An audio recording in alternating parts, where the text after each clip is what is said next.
Jawapan Perdana Menteri kepada soalan Parlimen saya yang bertarikh 10 April 2014 mengesahkan bahawa satu perjanjian konsesi telah ditandatangani di antara Kerajaan Malaysia dan sebuah syarikat iaitu Cosmic Dimension Sdn Bhd bagi pembinaan UiTM Kampus Cawangan Pasir Gudang yang akan dibina oleh syarikat itu, Cosmic Dimension Sdn Bhd, dan disewakan kembali kepada UiTM.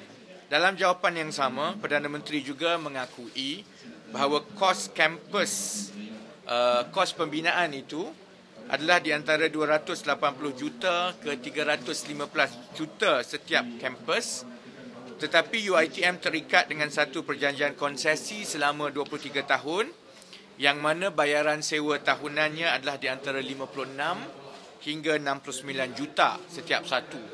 Seperti yang saya sebut dalam sidang media minggu lepas, ini bermakna kerajaan terpaksa menanggung kos 5 kali ganda lebih mahal daripada yang sepatutnya.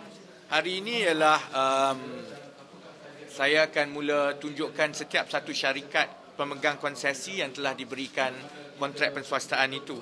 Kita bermula dengan UiTM Pasir Gudang. Semakan menunjukkan bahawa Cosmic Dimension Sdn Bhd adalah sebuah syarikat yang mana salah seorang pemilik saham utamanya ialah seorang yang berhormat daripada UMNO, iaitu Yang Berhormat Shariful Azhar Osman, sekarang ini Adun N2 Bertam di negeri Pulau Pinang. Kalau saudara-saudari rujuk kepada semakan SSM di belakang yang saya turut sertakan, YB Shariful Azhar memegang sebanyak 1 juta saham Cosmic Dimension Sdn Bhd, iaitu 20% saham dalam syarikat yang mendapat konsesi ini. Bersama-sama beliau adalah seorang lagi yang rapat dengan beliau, yang juga seorang pemegang saham utama di dalam syarikat ini, iaitu Muhammad Rafiq bin Muhammad Idris.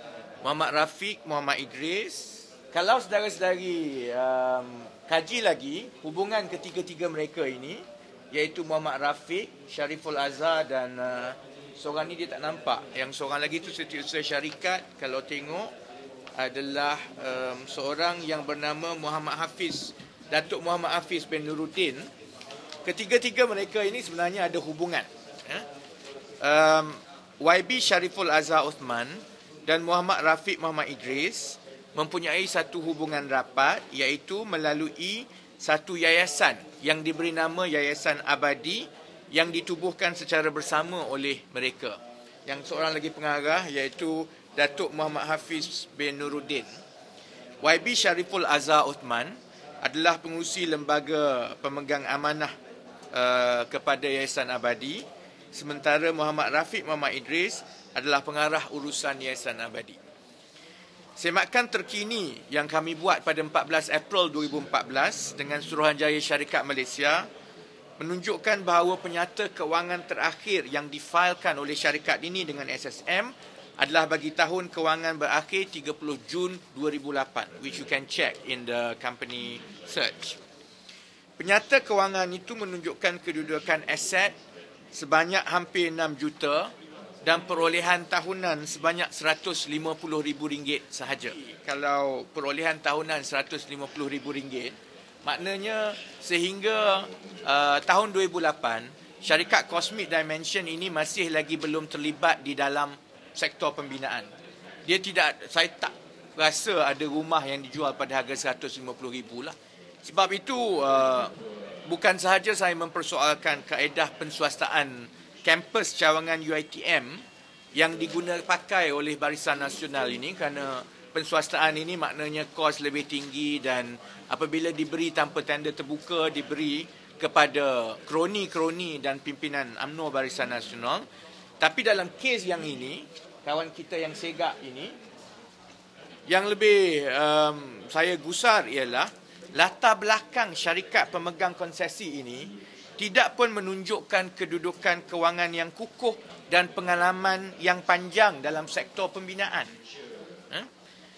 Apabila dibandingkan dengan konsesi kampus-kampus cawangan lain, ia menunjukkan bahawa di setiap konsesi itu mesti ia berkait rapat dengan seorang yang rapat dengan UMNO. Sebab itu saya menggesa dan bertanya kepada Perdana Menteri supaya dia jawab sama ada perjanjian konsesi ini diberi kepada Cosmic Dimension Sdn Bhd kerana syarikat itu berkait rapat dengan seorang adun UMNO. Perjanjian konsesi 23 tahun yang membebankan UiTM ini sudah tentu akan membawa kesan kepada yuran dan perbelanjaan lain pada satu hari nanti. Seperti mana juga kita telah lihat, perjanjian tol dan IPP telah mengekang kemampuan kerajaan persekutuan untuk berbelanja kepada rakyat. Subsidi kena tarik, pelbagai perbelanjaan kena potong dan lain-lain.